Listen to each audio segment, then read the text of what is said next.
nice to meet Ghislaine before to learn all about the paintings. This is not just Ghislaine on her own. This is her husband, Michael. Hi. This is a family affair. It is. It's very special because Ghislaine and I have been together since the 1970s. We met at university studying fine art. And although I'm obviously paint, I'm really professionally an art historian. And Ghislaine, of course, is a great painter, and I knew it then. So we've been together ever since and travelled and lived in Paris and London and places, as students and such like, and Newcastle upon Tyne. And then we moved back to our native Northwest in, I think, 1980. And Ghislaine comes obviously from Eccles, as she might have said, and I come from Liverpool.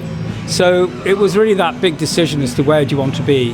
And I think both of us instinctively felt somehow or other we wanted to go back to our roots. I am a proud Liverpudlian. I love the north. And the idea of living in France, for example, and loving art and having Cézanne, who I adore, and Ghislaine does, looking over your shoulder, there's something just like, no, let's go back to what you know and see what happens. And she became pregnant, Ghislaine, and we were married as well and all that.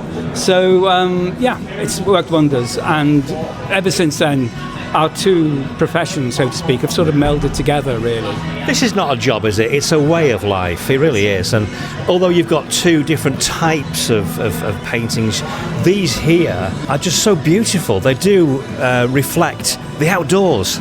Yeah, I love... that's lovely to say because it's about being there. I recently had a book of my poems and paintings published, and it's called that, Being There. So you try to capture in little bits of poetry or writing, the art books I write, the fact that people paint the environment, who they are, what they are, and that flow of time and space.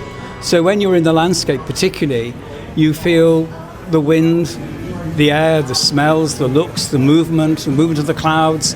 And unfortunately, our two dogs died recently, very old, that's fine, but they would give me 10 minutes in the middle of a walk. So even if the walk was 3 hours, I would always get my 10 minutes somewhere where they would sit down, and then 10 minutes, they were off. And so all of these are done in about 10 minutes. They're very, very fast. Very 10 minutes? Yeah. Wow. And I could be exaggerating slightly, but you can see the speed. You've got your little paint box. You've got your watercolor, your water in one pocket perhaps, and you're dipping like this, and you've got your pen, and you work really quickly. So they're drawn with a fountain pen. So I'm of a generation, and I still love writing with a fountain pen. So when you write with a pen or draw with a pen, you're not worried about rubbing out. You can't rub out. So you're never thinking, I can do this better, I can do this better. You're actually writing a letter to yourself, only it's a drawing. And as the weather changes, you catch it. And honestly, when you look at these closely, you can see the speed with which the stuff goes down. They certainly are beautiful. Yeah. They really so I'm very pleased with them. And I do a lot of these very small drawings.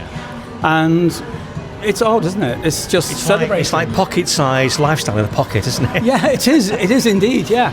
And it is a journey. As you look along it, it's a journey from Raworth Way to Kinder. So it does take you bit by bit down, across the road, down towards Tunel, and then up towards Kinder. So it's a very wonderful walk. And living in this part of the world, perhaps sometimes you take it for granted. Doing a drawing, you don't take it for granted. How on earth can I get all this? All this, oh my God, that cloud's just moved, what's happening? The rain's come down. The rain comes down, you carry on. Because your drawing is growing and changing just as a landscape has done over millennia. But yours is changing within a few seconds. So it really is spectacular. It's been great to see you, Michael. If anyone's interested in looking at some of these amazing paintings, they are available now on the indoor market here at Glossop Indoor Market Hall.